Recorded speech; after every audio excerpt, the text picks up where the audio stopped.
आप सभी को नमस्कार। आज की इस वीडियो में हम लोग जानेंगे जल संसाधन के बारे में, जो परीक्षा के लिहाज से और क्लास 10th के बच्चों के लिए बहुत ही अनिवार्य है, क्योंकि परीक्षा में हमेशा इसके बारे में पूछता है। तो यह संक्षिप्त रूप में हम लोग जानेंगे आखिर जल संसाधन है क्या।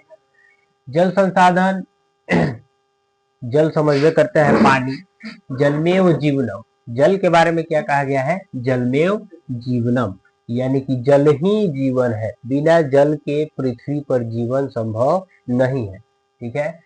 और जो जल संसाधन है, अगर हम अपनी पृथ्वी पर थोड़ा ध्यान दें तो सभी ग्रहों में जल की जो उपलब्धता है सिर्फ पृथ्वी पर ही पाई जाती है। ठीक है। और जो जल है वह हमारे पृथ्वी पर बहुत ज्यादा मात्रा में, लगभग 71% की मात्रा में सबसे ज्यादा उपस्थित है।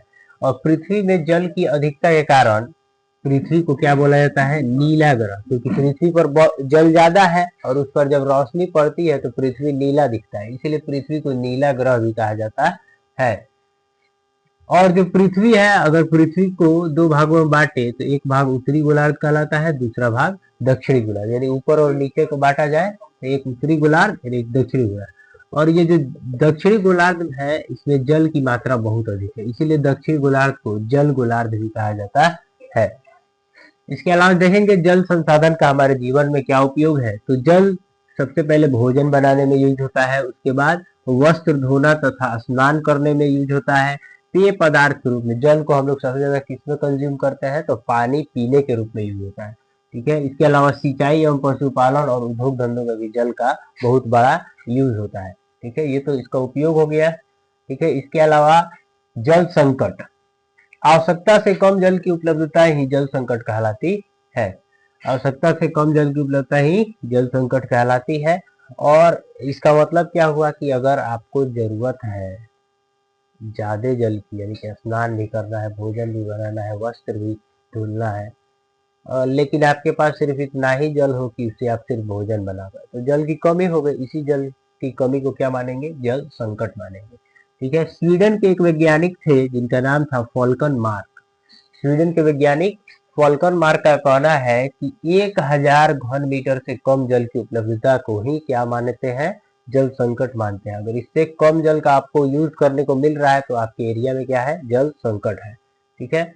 जल संकट इसके बाद जल, अब देखिएगा हम लोग जो जल यूज कर रहे हैं पिछले दशक से, कई शताब्दियों से, वह जल काफी निर्मल था क्योंकि उसमें गंदगी नहीं थी। लेकिन अभी के समय में जल बहुत प्रदूषित हो गया है।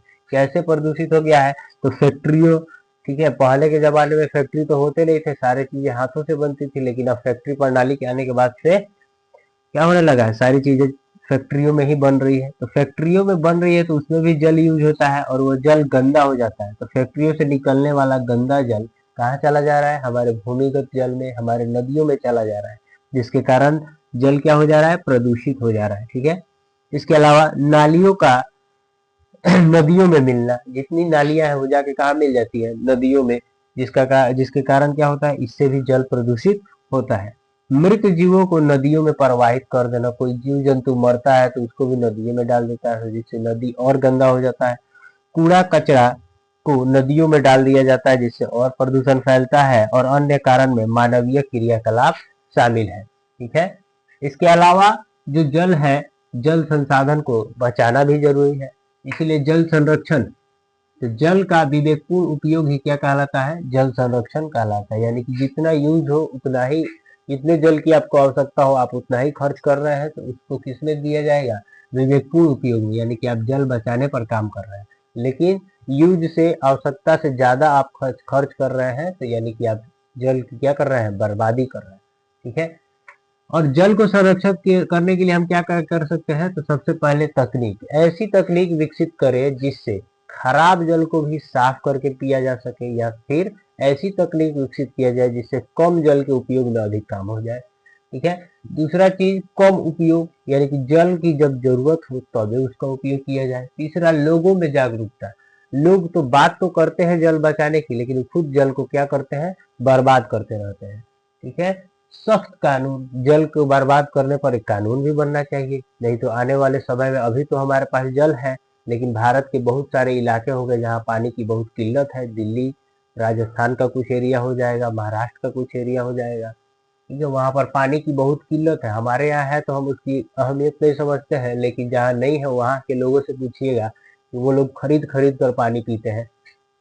ठीक है, इसके अलावा वृक्षारोपण, वृक्षारोपण जल संसाधन में कैसे सहायक है? तो पेड़ पौधों के जो जड़ होते हैं वो पानी को अपनी ओर खींचे रहते हैं, यानी कि जल स्तर को ऊपर लाते हैं। और जितने ज्यादा वृक्ष होंगे जल स्तर और ऊपर रहेगा, और हमारे कल चापाकल जो हो गया, हमारे जो मोटर हो गए, उनमें हमेशा पानी की उपलब्धता बनी रहेगी। तो जल को कैसे बचाएं, जल का उपयोग, जल संकट क्या है ये, और जल प्रदूषण के कारण क्या है, ये आपके एग्जाम में पूछे जाते हैं। तो आशा करता हूँ आपको वीडियो समझ में आया होगा। धन्यवाद।